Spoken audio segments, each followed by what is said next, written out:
Alright, good evening everyone. This is Ben, and tonight we are going to play something really cool. It's called Enclave, and don't mind if you are not familiar with this game, because actually it's a really old game. I have to do some research, but I think it came out like 2003 or 4. Let me just check it really quickly. Enclave Xbox. It came out on the original Xbox. It's actually 2002. Holy crap. Yeah, the European version came out 2002 in July. And actually in America as well, 2002 in July, like 10 days later. 1 year later it came to Windows, 2003. It was released on the Wii and the Mac as well, 10 years later. And now we got a Switch version and a PlayStation 5 version as well. Well, technically it's a PS4 version that you can play it on the PS5, and the Xbox One as well. The old console, like the last gen and current gen as well.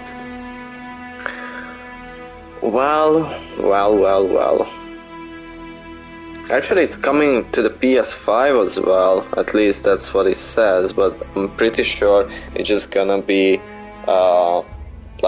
last gen, to be honest. Anyway, what do we have to know about this game? Enclave. It's an old action RPG, originally released on the classic Xbox. It was really cool. I always wanted to play it, to be honest, but I never had a classic Xbox, so I was always just, I just wanted to play, but I never really played it. Not even on PC, because that's the kind of game that I really don't like to play with keyboard and mouse. Alright, to be honest, I don't like to play with keyboard and mouse, period. I tried it. I used some emulators as well to actually emulate the controller, but it was never really a fit, so I never really got to this game. But I'm so happy that the developers wanted to release this now, because it's actually a cool game. Like, sure, it's old. It didn't age well, at least not all the mechanics. So you have to be an older gamer to really appreciate this game. But it's a long one, or at least kind of longer one, because in this game, as you will see, you can actually play 2 campaigns as well. The light campaign and the dark one. And they are actually different. They are not just, skinned and stuff. They are actually different. So, we're gonna start with the light campaign.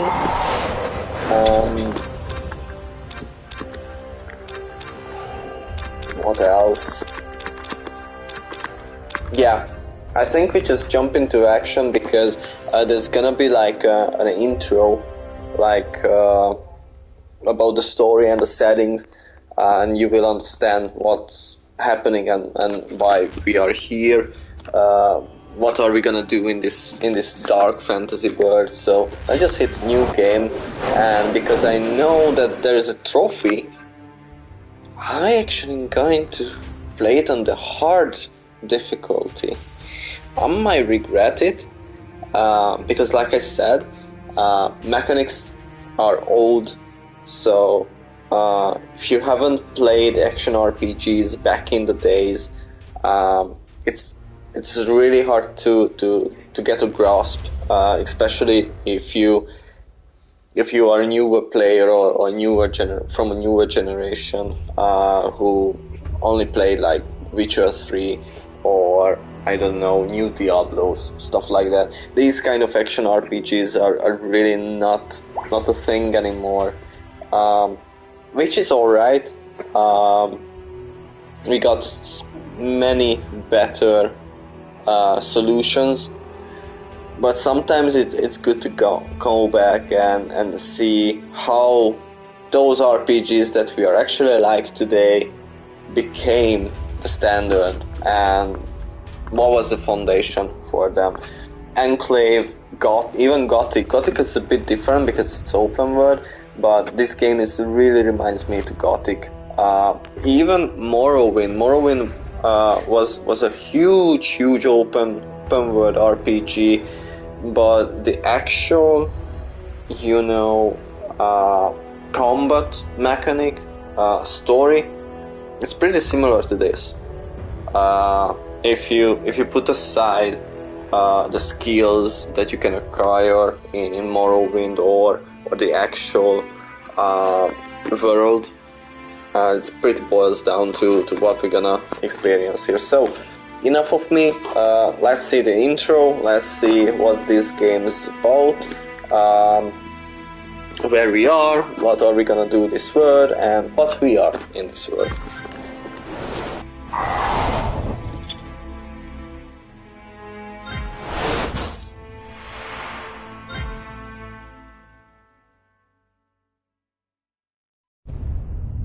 Scripted within an ancient tome, which lies beneath centuries of dust in the guarded library of Mechalon, is the story of how the rift was formed.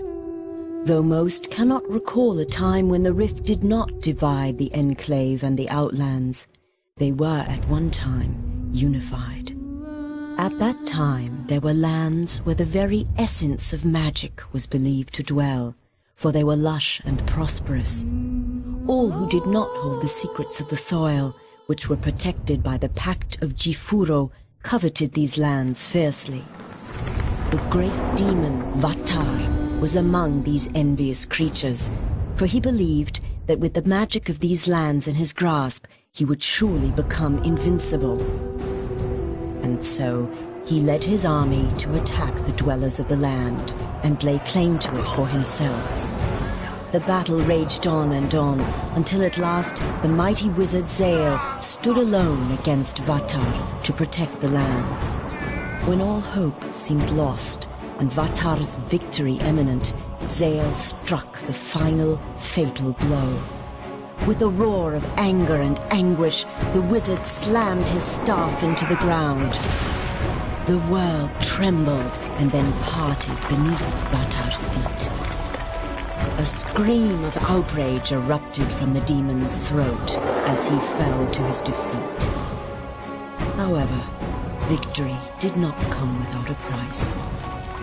The chasm that grew from this powerful blast of magic was too vast to be traversed, and the people were separated as much as the lands.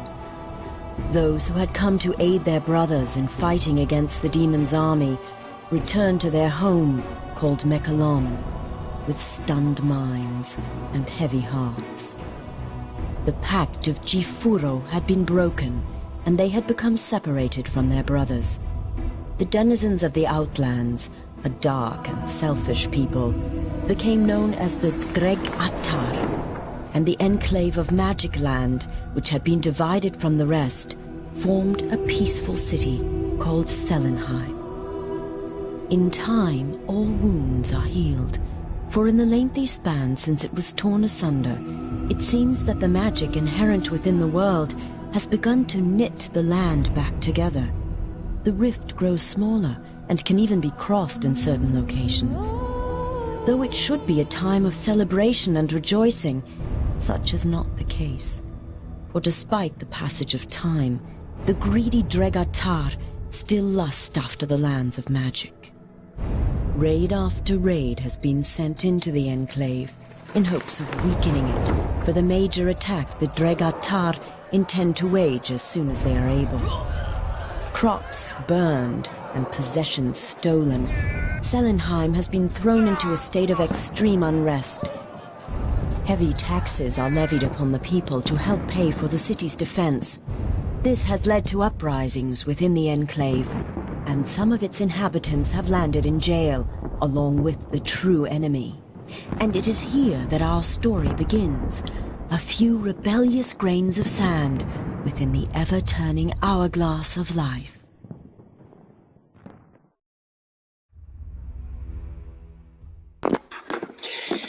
Well, yes, it has a rich story for sure. A lot of word settings, storytelling. It's hard to understand at first. It's a lot of information, but as the story progresses, you get to know the land, you get to know the world and what you're fighting for in this game.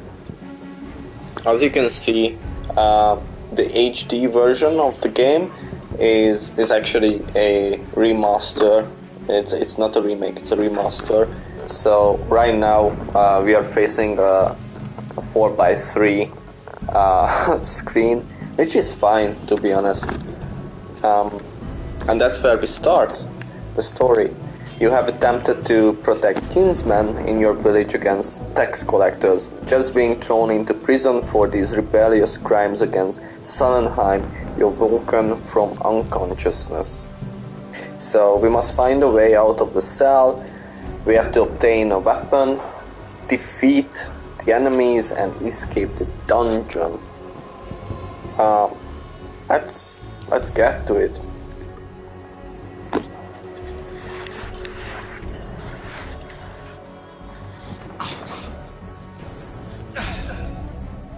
So, they imprison their own too, I see.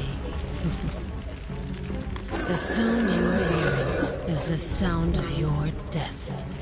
The rolling thunder of my fellow Outlanders. The sound of the Dregatar slaughtering your kind and scaling the walls of this puny fortress. They are coming to set me free. And if they don't get to you first, I will personally rip you apart with my... Boom. So basically this is a hero.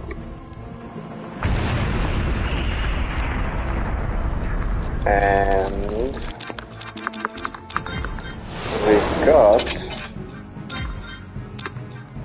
we don't need inverse taxes on that.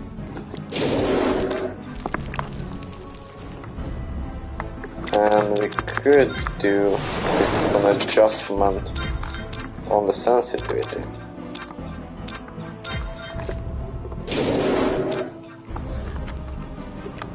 Yeah, a bit better.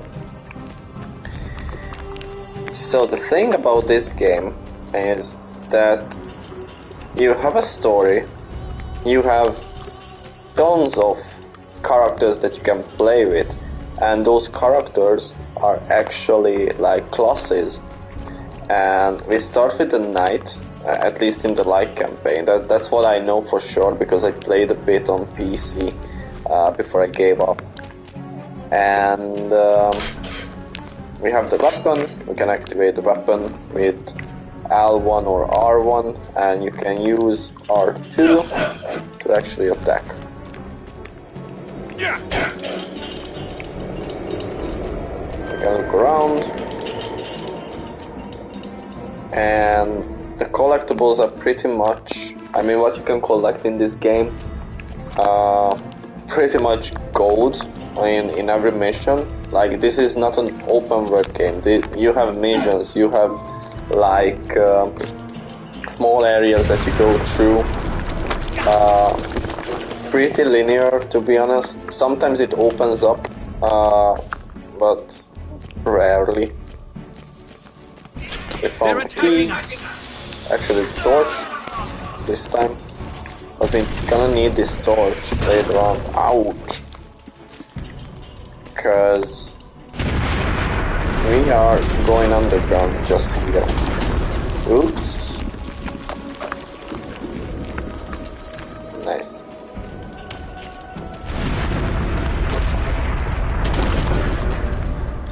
And we have some items up there.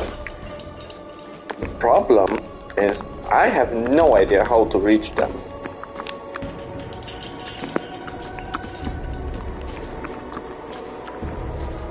I know that because I already played the first mission, basically. We can call them missions. And I might have to come back later with a character who actually has double jump. Or if you guys know how to reach those golds, let me know. Every mission have a set amount of gold that you can collect, and you're gonna need these golds because between missions, as you will see, you can buy new equipment like better sword, better shields and stuff, even armors as well. So we go through here. Jump down.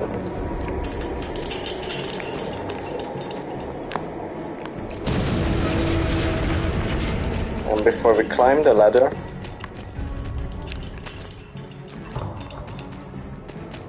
we can look around.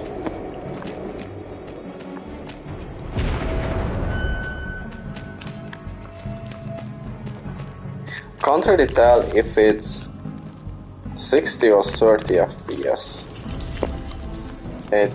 It looked 60 to me.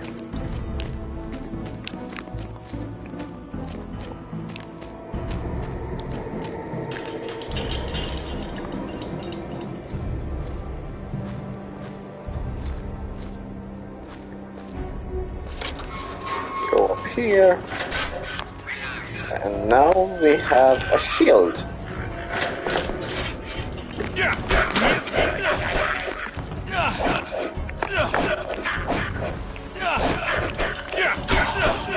Yeah, and like I said, this is an old action RPG, so there is no lock, target lock.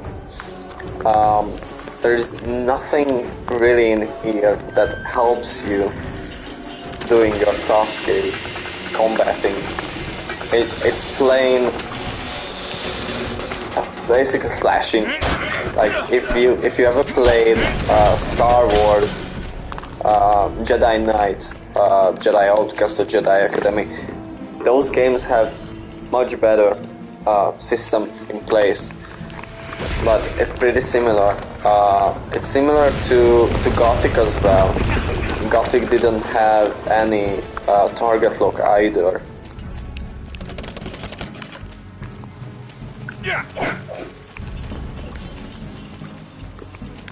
Can we go in there? No, okay. We just been there, we collected the golds.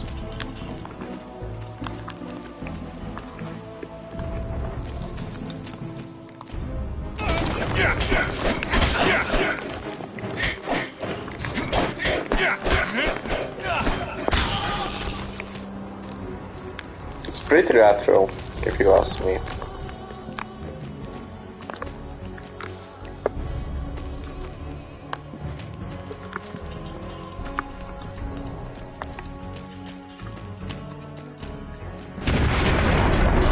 Alright.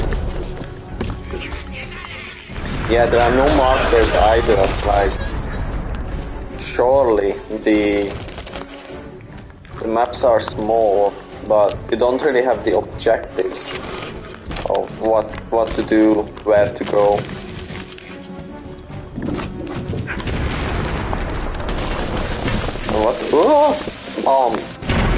What I just picked up, it's a potion that I can use to heal up.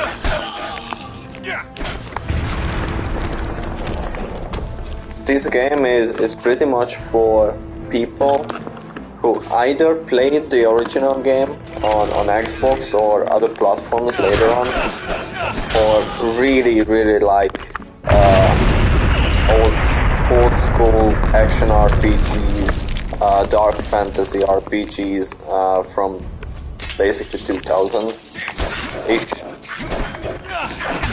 I'm one of those guys. Like every couple of days, years, I actually replay Gothic 2, and I'm pretty excited that Gothic 1 and 2 I think both games are coming to Nintendo Switch, actually, later this year. Or later this year, maybe. Hope so.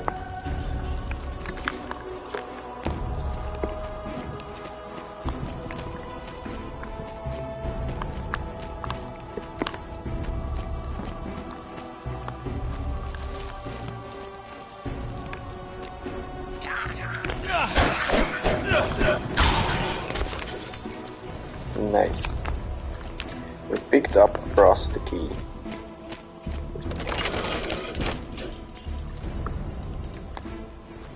I'm pretty sure I missed like one gold pickup somewhere, so let me just look around, because I think this is the end of the mission. So let's just see.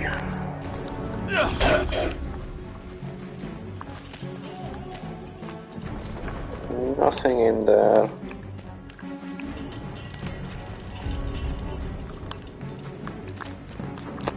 One thing I have to tell, and it has to be a criticism. Like, as much as I adore that they ported this game to the current gen consoles, the actual control is sluggish. Like,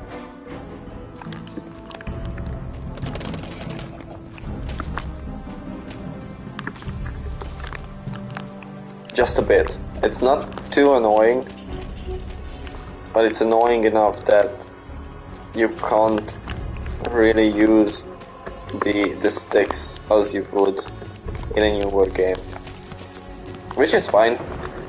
Just don't play it in first person. Like, yeah, you have first person like this, which is a bit hilarious, but it looks fine. I mean, that was pretty cool in 2002. I'm pretty sure I missed a gold somewhere.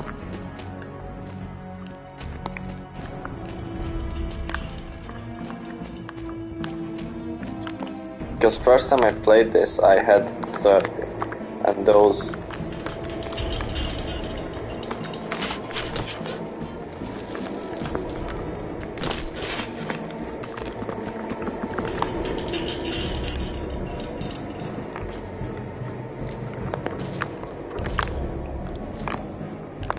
Jump there. Oh, wait a minute. Can I jump up this? Okay, let's try that. Come on. Alright. So, might be able to jump there and... Alright, okay.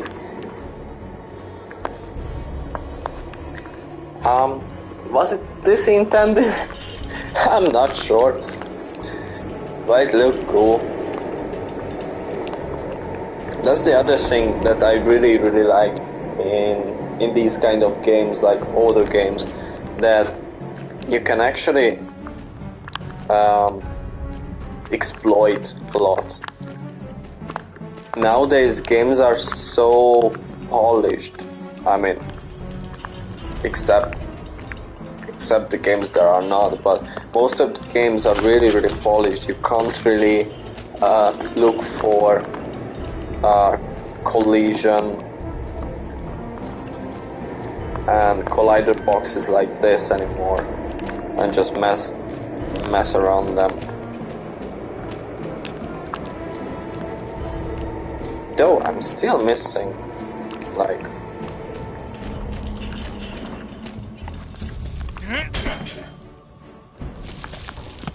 $15.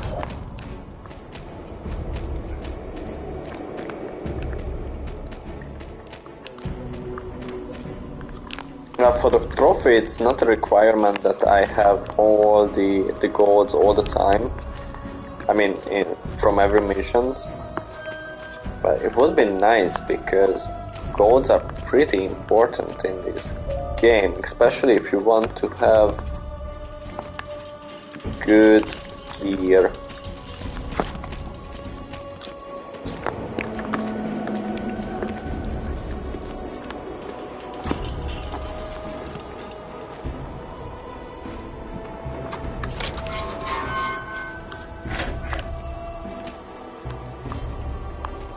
Yeah, well.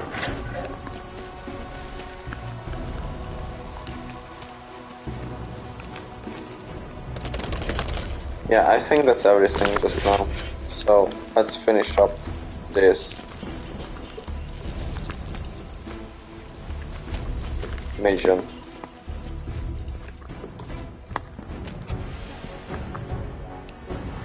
Oh, there's a goblin here.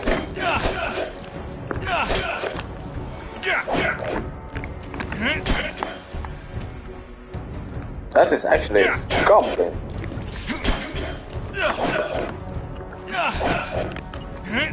Can't hit it.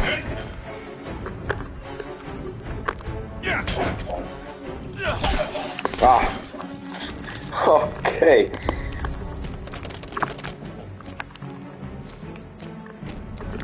Now it's only 10 gold is missing.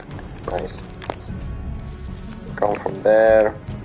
Let's have another look quickly on the other side.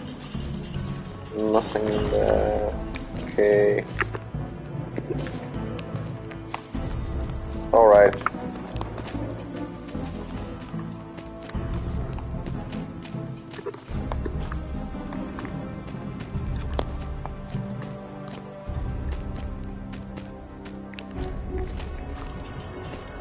What's up there? Is there anything up there?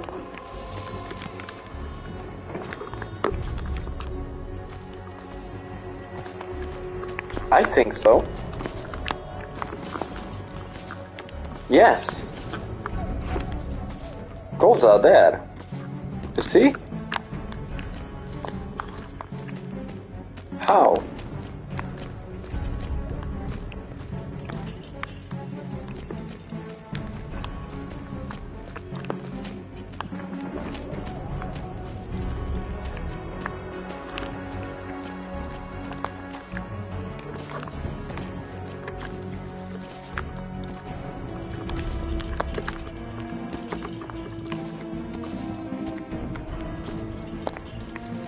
What?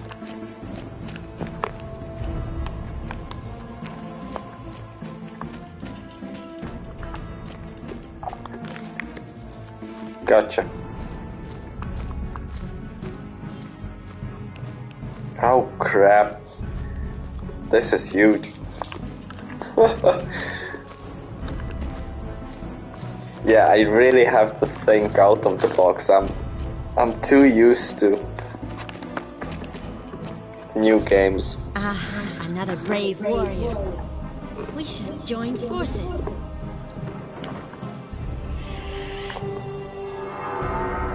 Nice.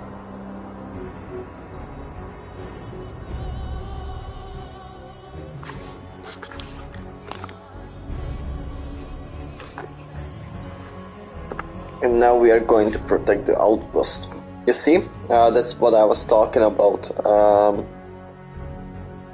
Now we have a new equipment, the sword, which is worth 50 gold, and this is the weakest sword in the game. Same with the shield, 25 gold, weakest shield in the game.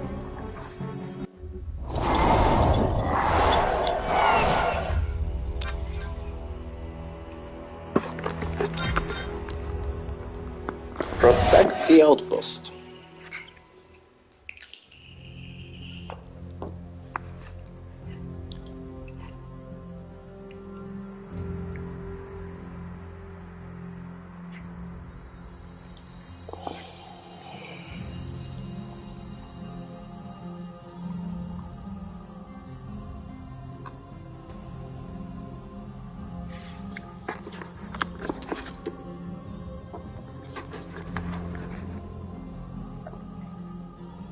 handsome.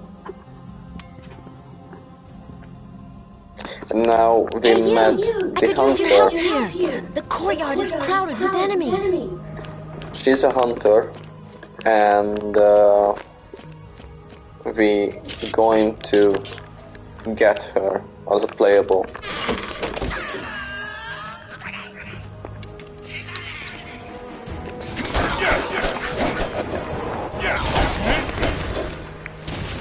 And no, unfortunately, we don't have cooperative mode for this game. This is a single player experience. Even though we could, technically, we could play it in co-op.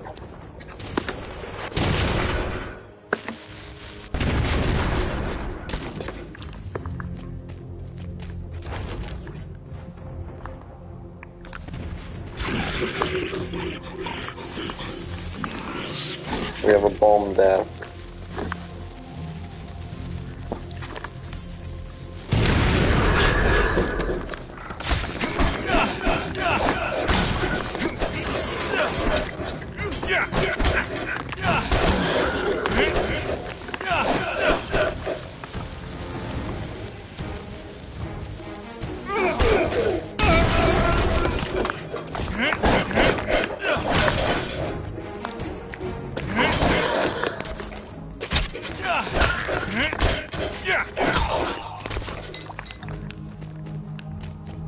On hard is not that hard, to be honest. Thought it's gonna be worse, but it's not bad so far.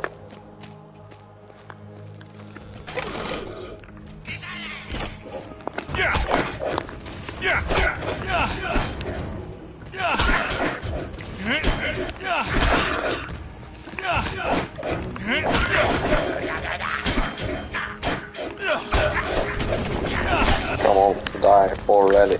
Nice.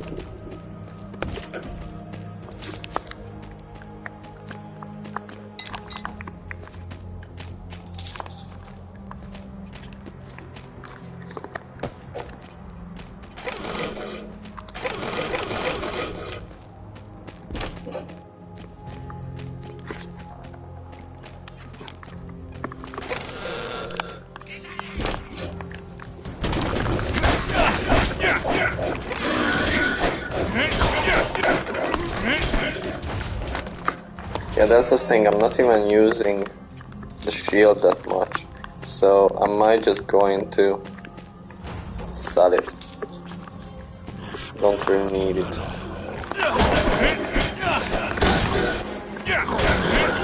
Like going forth and back is pretty viable strategy in this game. I'm going to show you how to use the crossbow and any kind of projectile. It's interesting. So we have that, and it's sort of like a target lock, I guess. But when it's red, it's gonna, you know, hit it anyway. Otherwise, you do eyeballing.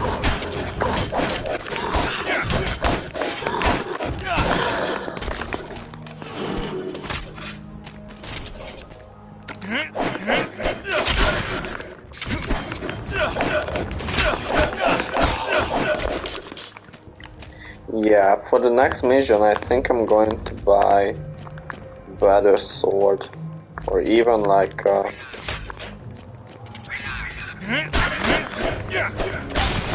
hammer or something.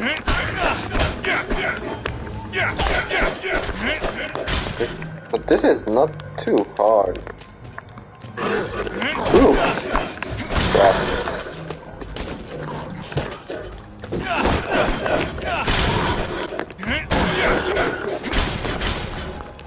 So yeah, that's what we were playing back in the days, these kind of games.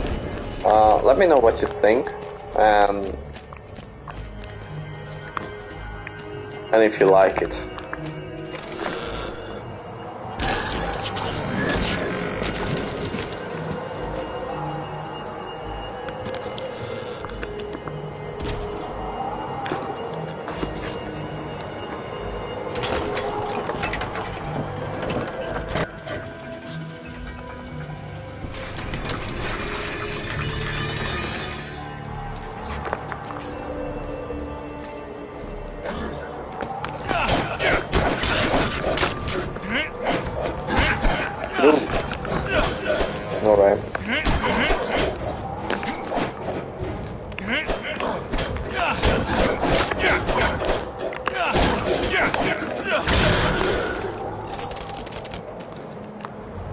We got the rust key. I'm actually going to use like a potion. And we just go back down there. But I think it's actually spawn. Yeah, it spawns new enemies.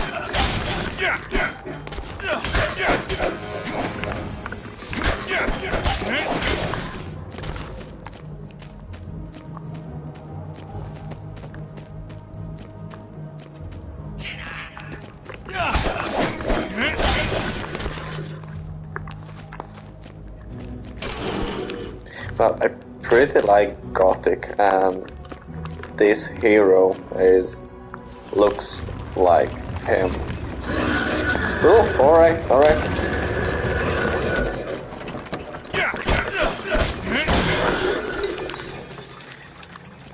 Cool.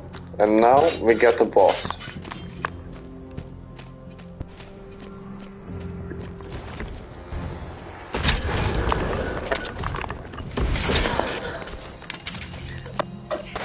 Yeah, this crossbow is actually really slow, so...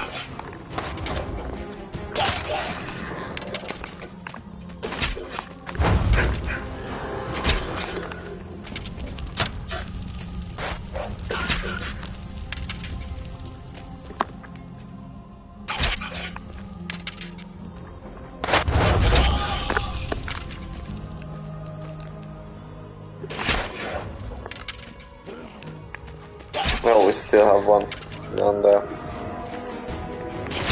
And that's a boss fight.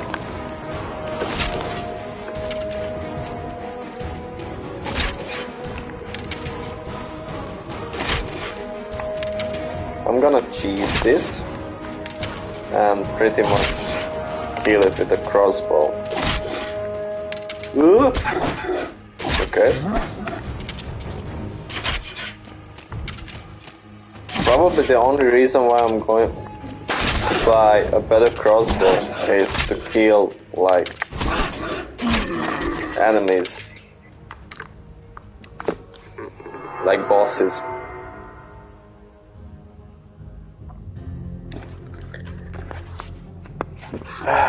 For your bravery in saving the outpost, you received a handsome reward, and the handsome reward is 25 gold. Nice. Now we are going to escort Marcus. And like I said, we got the hunters, not the hunters. My bad. We unlocked the light crossbow, but we can get a better crossbow. You have done us a great service. Helping in staving off these vile invaders despite your imprisonment is bold, to say the least. Isn't this the same one that we had arrested earlier? You expect us to believe that these people are loyal to us when they won't even pay the taxes that they owe? Be gone. Not my side, Edry now. Safety by not my star, no matter safety. It is true that you have committed a crime against us. Yet it seems you are willing to prove your loyalty to Selenheim. Because of this, I will offer you a proposition. If you continue to serve our cause and assist us in this action, you will receive full pardons and be embraced as honored warriors henceforth. There is a merchant named Marcus in the town of Saladia. He is very important to the Enclave, as he is the last merchant willing to transverse the rift and bring us supplies that are badly needed, if we are to have any hope of withstanding the more frequent raids of the Dregatar. I have received word that the Dregatar have assaulted his convoys and attempted to assassinate him. He must be protected. We won't survive long without him.